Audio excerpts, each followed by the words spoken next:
Agora o futebol. Jogando pela quinta rodada do Brasileiro da Série C, Motoclube e Botafogo da Paraíba não saíram do 0-0 no estádio Castelão. Reflexo de um jogo morno e sem criatividade. As equipes se enfrentaram no último sábado e a falta de criação nas jogadas deu o tom da partida. O Motoclube teve o domínio de campo e, mesmo com maior tempo de posse de bola, não conseguiu criar grandes chances.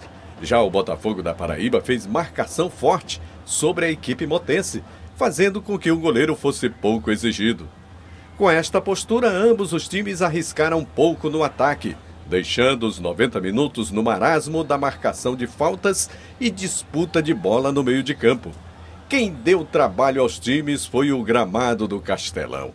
Com as chuvas que caíram antes e durante o jogo, o campo ficou ainda mais pesado, dificultando ainda mais as jogadas, que estavam pouco inspiradas. Com o empate, o Moto chegou a 4 pontos e o Botafogo da Paraíba foi a 8. E chegou a hora da gente conversar com o Nicolau Leitão. Nicolau, boa tarde. O que aconteceu com o Moto? Boa tarde, Eli. Acontece que o Moto ficou preso ao ferrolho que o Botafogo se propôs.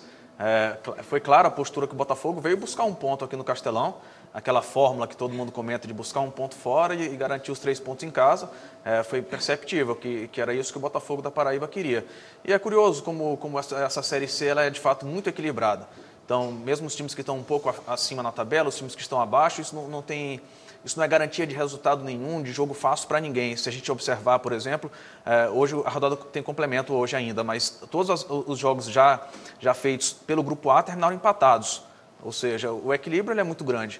A gente, no início do campeonato, inclusive, existia um certo receio por times de maior camisa, como o Remo, como o Fortaleza, mas a verdade é que o equilíbrio está reinando absoluto nesse grupo e não se pode falar ainda um prognóstico nem de quem vai ficar mesmo no G4 ou ali no Z2. De fato, o equilíbrio é muito grande.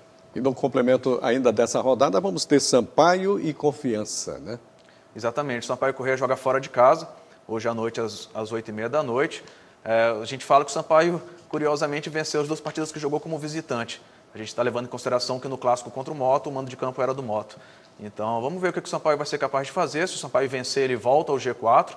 A gente fala aqui, inclusive, que todos os jogos terminaram empatados, ou seja, não tem muito também essa vantagem de jogar em casa, jogar fora, como o Sampaio se acostumou a ser muito forte dentro do Castelão nessa temporada, até como visitante está melhor. Então, vamos ver o que o Sampaio traz hoje. Agora, falando de Série D, o MAC também jogou esse final de semana, né?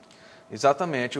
A gente fala do fator casa, os relatos dos repórteres que foram cobrir o jogo lá direto de Sobral, eles relatam que lá, sim, no estádio do Junco, houve esse clima de caldeirão, então se fala muito, inclusive, nas decisões da arbitragem, a arbitragem muito contestada, fala-se sempre que, na dúvida, era pró-Guarani, então o MAC perdeu a invencibilidade, gol aos 44 do segundo tempo.